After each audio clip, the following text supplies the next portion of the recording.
Baik, Assalamualaikum warahmatullahi wabarakatuh. Salam sejahtera bagi kita semua. Bapak Ibu yang menyaksikan video ini, perkenankan saya Rahma Huta Putranto, calon guru penggerak Angkatan 4 Kabupaten Magelang, ingin menyampaikan koneksi antar materi modul 2.3 yaitu coaching. Dalam video ini nanti saya mencoba untuk mengkoneksikan materi yang kita pelajari di modul 2.3 sehingga nanti kita akan belajar yang pertama adalah tentang coaching, kemudian yang kedua adalah komunikasi yang efektif, dan yang ketiga adalah model Tirta. Langsung saja ke materi yang pertama. Di sini kita akan membahas tentang beberapa pengertian dari coaching menurut beberapa ahli. Ahli yang pertama kami merujuk dari Grant pada tahun 1999 mengungkapkan bahwa coaching merupakan sebuah proses kolaborasi yang berfokus pada solusi, berorientasi pada hasil, dan sistematis, di mana coach memfasilitasi peningkatan atas performa kerja, pengalaman hidup, pembelajaran diri, dan pertumbuhan pribadi dari coachee. Sedangkan pengertian yang kedua kami ambilkan dari Whitmore pada tahun 2003 pernah mengatakan bahwa coaching merupakan kunci pembuka potensi seseorang untuk memaksimalkan kinerjanya. Jadi coaching lebih kepada membantu seseorang untuk belajar daripada mengajarinya. Pengertian yang ketiga kami ambilkan dari International Coach Federation. Nah, di sini ICF menjelaskan bahwa coaching merupakan bentuk kemitraan bersama klien atau coachee untuk memaksimalkan potensi pribadi dan profesional yang dimiliki melalui proses yang menstimulasi dan mengeksplorasi pemikiran dan proses kreatif.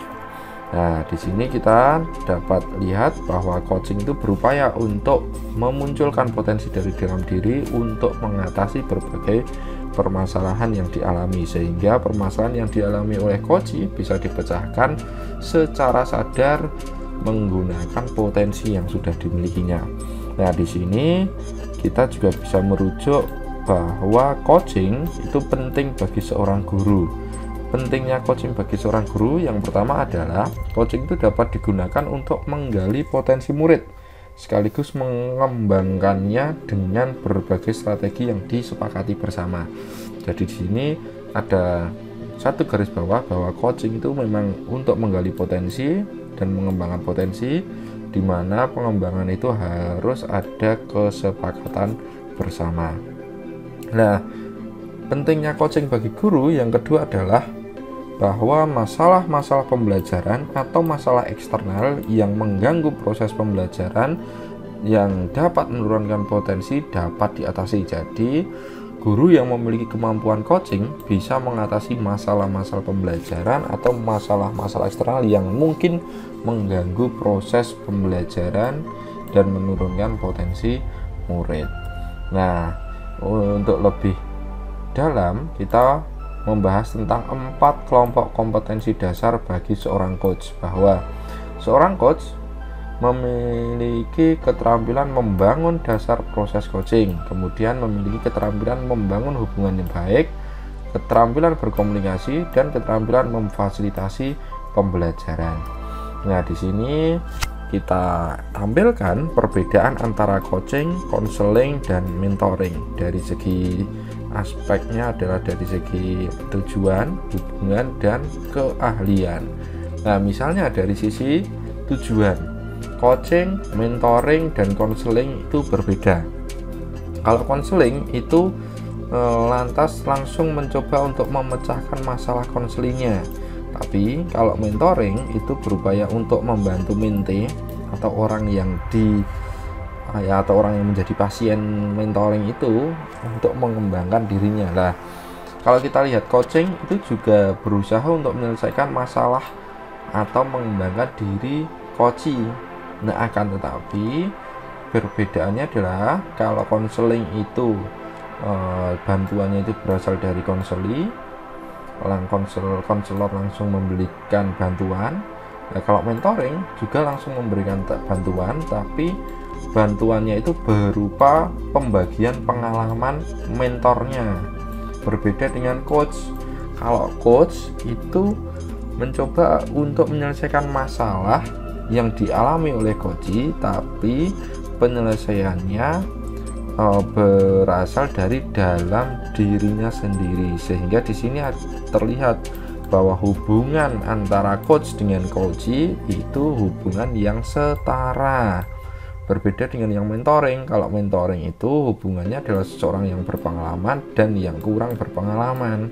Mentor itu yang berpengalaman dan yang menjadi mentee itu yang kurang berpengalaman. Sedangkan yang konseli ini, konseli ini biasanya yang menjadi konselor adalah seorang ahli dan dia biasanya langsung memberikan solusi.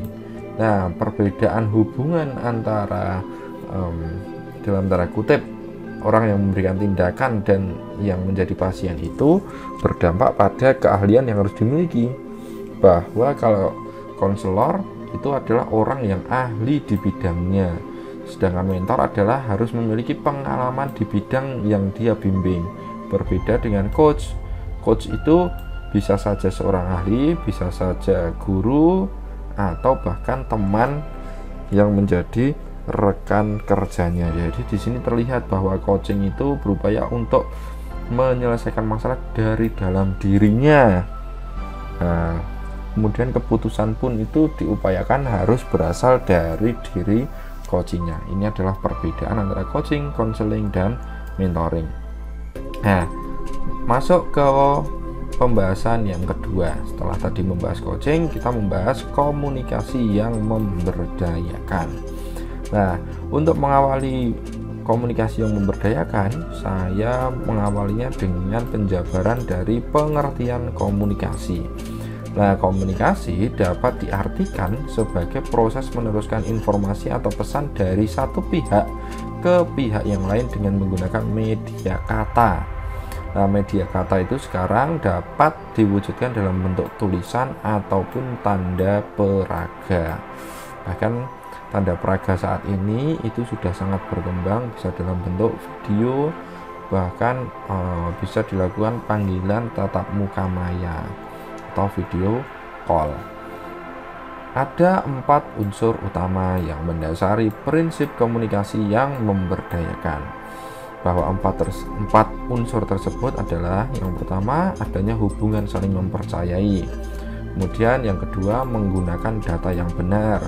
3, bertujuan menuntun para pihak untuk mengoptimalisasi potensi. Dan yang terakhir adalah rencana tindak lanjut atau aksi. Jadi komunikasi yang memberdayakan itu perlu memenuhi 4 unsur ini. Jadi harus ada kepercayaan di antara kedua pihak, dan kepercayaan itu pun harus dibangun dengan data-data yang benar. Jadi butuh keterbukaan agar nanti tujuan itu bisa tercapai dalam bentuk rencana tindak lanjut atau aksi.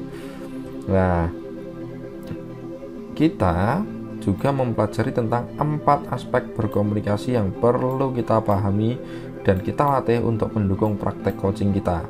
Ini sangat penting. Ini saya mengatakan ini adalah dasar-dasar dari coaching itu sendiri. Yang pertama, kita membutuhkan dasar berupa komunikasi asertif, kemudian kemampuan pendengar aktif, kemampuan bertanya efektif, dan yang terakhir adalah umpan balik yang positif. Nah, di sini komunikasi asertif itu apa? Nah, komunikasi asertif itu komunikasi yang bertujuan untuk membangun kualitas hubungan kita dengan orang lain menjadi lebih positif. Lah, ini adalah lebih positif. Nah, untuk menuju ke hubungan yang lebih positif ini biasanya dijembatani dengan adanya pencapaian bersama dan kesepakatan dalam pemahaman dari kedua belah pihak. Sehingga ada beberapa tips untuk bisa berkomunikasi secara asertif. Yang pertama, memerlukan penyamaan kata kunci. Selain kata kunci, kita juga memerlukan penyamaan bahasa tubuh, dan yang terakhir adalah menyelaraskan emosi. Keselarasan emosi ini penting agar komunikasi bisa lebih tersampaikan dan bahasa tubuh antara yang kita ucapkan dengan bahasa tubuh yang ditampilkan itu bisa match. Kemudian keterampilan pendengar aktif. Nah, seorang coach yang baik akan juga menjadi seorang pendengar yang baik. Nah, pendengar yang baik itu memerlukan fokus. Nah, fokus pada apa? Fokus pada pusat komunikasi. Nah, ketika proses coaching itu pusat komunikasi kita berada dalam diri coachee, yaitu murid kita. Nah, ini ke murid kita ini maksudnya adalah konteks kita sebagai seorang guru. Nah, pendengar yang aktif perlu juga bisa menangkap pesan-pesan. Nah, pesan-pesan yang disampaikan itu perlu ditangkap dengan cara memberikan perhatian penuh pada lawan bicara kita dalam menyampaikan pesan. Yang kedua, menunjukkan bahwa kita mendengarkan. Jadi kita perlu menunjukkan kalau kita itu benar-benar mendengarkan dan menanggapi perasaan dengan tepat. Kalau perlu, kita perlu belajar tentang memparafrasekan. Jadi apa yang dibicarakan oleh lawan bicara kita atau coach kita bisa kita parafrasekan. Dan yang terakhir, sebagai pendengar yang aktif, kita harus bisa juga bertanya. Bertanya efektif. Bertanya pada coaching merupakan kemampuan bertanya dengan tujuan tertentu. Jadi ada tujuan tertentu, bukan sekedar menjawab singkat seperti yang diharapkan. Jadi bertanya efektif itu memiliki tujuan, setidaknya ada 3 tujuan, yaitu pertanyaan yang diberikan tujuannya adalah untuk menstimulasi pemikiran coachee, memunculkan hal-hal yang mungkin belum terpikirkan sebelumnya, dan yang terakhir mengungkapkan emosi atau nilai dalam diri yang dapat mendorong coachee untuk membuat sebuah aksi bagi pengembangan potensi diri. Ini adalah tujuan bertanya efektif. Nah, yang terakhir adalah adanya umpan balik positif. Nah, umpan balik dalam coaching itu bertujuan untuk membangun potensi yang ada pada coachee dan menginspirasi mereka untuk berkarya, sehingga coachee dapat memaknai umpan balik sebagai bentuk refleksi dan pengembangan diri. Wah, ini tidak mudah ya, karena kita harus bisa memberikan umpan balik yang positif. Materi yang terakhir di modul ini adalah model Tirta. Nah, apa itu model Tirta? Jadi di sini model Tirta itu dikembangkan dari salah satu model coaching. Nah, namanya apa? Namanya adalah Grow Model. Jadi model Tirta ini adalah upaya untuk menyelaraskan dengan semangat merdeka belajar, di mana semangat merdeka belajar ini dengan menggunakan model Tirta bertujuan untuk menuntut guru memiliki keterampilan coaching. Hal ini penting mengingat tujuan coaching itu untuk melejitkan potensi murid agar menjadi lebih merdeka, sehingga guru diharapkan dapat melakukan praktek coaching di komunitas sekolah dengan mudah. Jadi model Tirta ini merupakan model yang mengkonkretkan model coaching yang bersumber dari Grow Model agar guru dapat melejitkan potensi siswa sehingga komunitas sekolah itu dapat berkembang dengan baik melalui model praktek coaching model Tirta ini. Nah, makna Tirta. Nah, Tirta itu sebenarnya sebuah akronim. Nah, kepanjangannya dari T tujuan, I itu identifikasi, R itu rencana aksi, dan TA itu tanggung jawab. Dari segi bahasa, Tirta itu berarti air. Nah, air memiliki sifat mengalir dari hulu sampai hilir. Nah, jadi di sini diibaratkan ketika murid itu dilepaskan secara merdeka, ia bisa menggali potensinya. Potensinya itu bisa dikembangkan dari hulu potensi sampai hilir potensinya, sehingga diibaratkan juga dengan pengibaratan pada air ini guru memiliki tugas untuk menjaga air itu tetap mengalir tanpa sumbatan. Jadi di sini tidak jangan sampai terjadi sumbatan. Nah, untuk melancarkan proses mengalirnya air ini perlu dilakukan yang namanya praktek coaching. Nah, jadi coaching itu untuk membuka sekat-sekat atau membuka penghalang-halang ini. Jadi di sini contoh pertanyaan-pertanyaan yang berkaitan dengan model Tirta. Misalnya untuk menggali tujuan utama ada beberapa pertanyaan yang bisa digunakan. Begitu juga dengan identifikasi, rencana aksi, dan tanggung jawab. Tapi berbagai model pertanyaan ini perlu kita pertimbangkan dengan siapa yang menjadi lawan bicara kita. Nah, misalnya saya punya pengalaman ketika kemarin demonstrasi kontekstual.